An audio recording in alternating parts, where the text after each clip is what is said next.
હીરામાં મહેંદી છે તો એ વિશે તમારે શું કેવું છે? મહેંદી વિશે બે શબ્દ કહો આપણે. હીરામાં તો એવું છે કે મહેંદી આવી ગઈ છે બરોબર. હવે ગામમાં બધી લઈ ગયા પડી ગયા. હવે એવું લાગે છે પહેલી કરે છે પણ આપણે બધા પહેલી તારીખે બોલી એમ થાય એમ. તમે એમ કહો છો કે હીરામાં મહેંદી છે તો આમાં કારીગરોને શું સમજવાનું એમ? તો એવું છે ભાઈ કે અમારે માલ લેતા અને આગળના દિવસોમાં બધા ચાલુ રાખી અને માલ લેતા અડધા ભાવે માલ માગે. એટલે મને કોઈ એવું નથી લાગતું દિવાળી લઈએ સજ્જતા છતાંય આપણે પેલી તારીખ આપણી તારીખ હોય ને એટલે હું ધાબા ઉપર રાખી વિચાર કરવાનો હતો. આ વિશે મારે હું નિર્ણય લેવો બરોબર. બાકી આગળનો દિવસ તો મને કાંઈ ખ્યાલ નહીં. તો બાબા ચેક કરી દે કે ભાઈ કરવાનું છે. આપણા કાર્યક્રમનું શું થાય છે? પગાર ઉપાડ રજાઈનું એ વિશે તો શું કહે? તો આપણે ચેકમાં પૂછી દો. એ તારીખે તો ભાઈ કરવાનું છે બરોબર.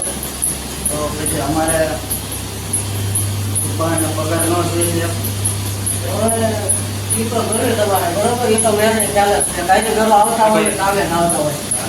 પણ હવે એમાં એવું છે કે ઉપાડની કે બગાડની શક્યતા અત્યારે છે નહીં. મારો અડધા ભાવે માંગે. હવે એમાં મારે હું કરવું એ હું ઢૂંઢાણમાં આવી ગયો હતો.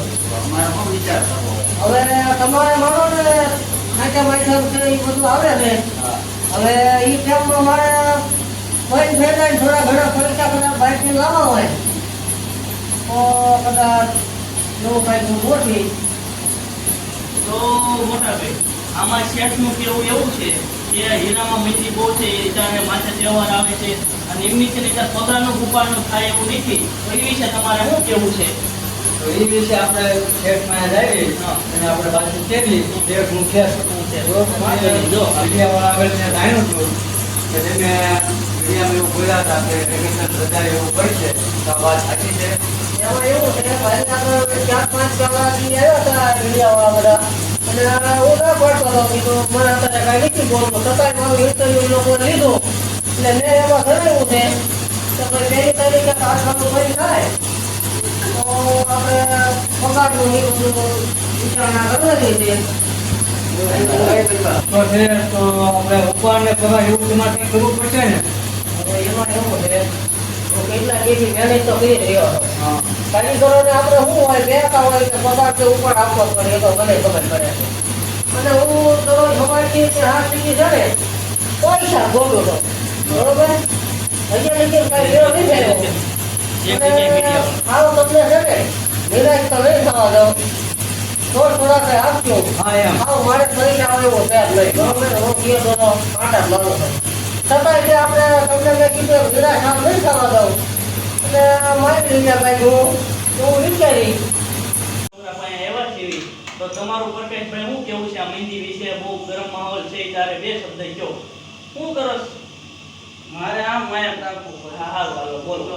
આમાં તે મહેંદી હોય કે ન હોય, મારે મૂળ ખાલી 20 હીરા બનાવવાના હોય. તો 20 હીરામાં હું ખુશ છું.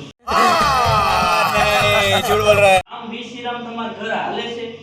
આ વધારાનું તમે ન પૂછો, એટલામાં હું ખુશ છું.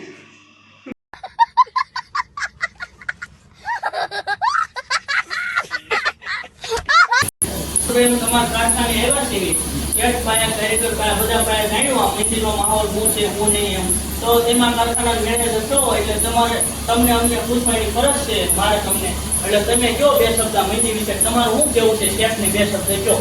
આ વિશે મારું એમ કહેવું છે કે અત્યારે મહેંદી ખૂબ જ આવી રહી છે બરોબર. તો આપણે 2022 ની મહેંદી બહુ આવી ગઈ છે તો 8મા મહિનામાં રજા પડે એવી શક્યતા થઈ. તો આ વિશે હું શેઠને પૂછ્યું તો આપણે મહેંદી વિશે કઈ રીતનું આપવું. હા પૂછી લો હાલો. શેઠ બોલો તમારું શું કેવું છે આ વિશે? આ દોરભાઈ પૂછો મેનેજર તમારા. હવે એમાં એવું છે હા કે હું જે બોલાવવાનો છું કે મારે શું છે કે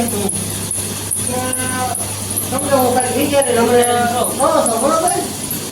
આ મહિનાના 2 દિવસ બાકી બરોબર.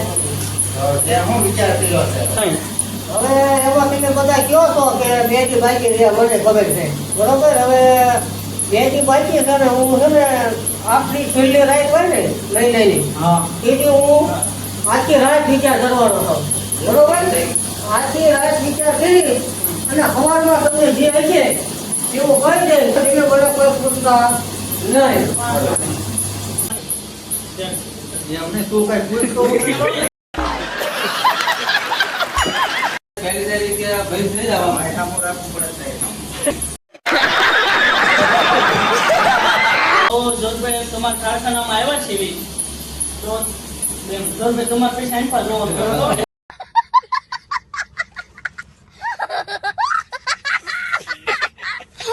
વિડીયો કેવો લાગ્યો કોમેન્ટમાં જણાવજો અને હા આવા નવા વિડીયો જોવા માટે મારી ચેનલને જલ્દીથી સબસ્ક્રાઇબ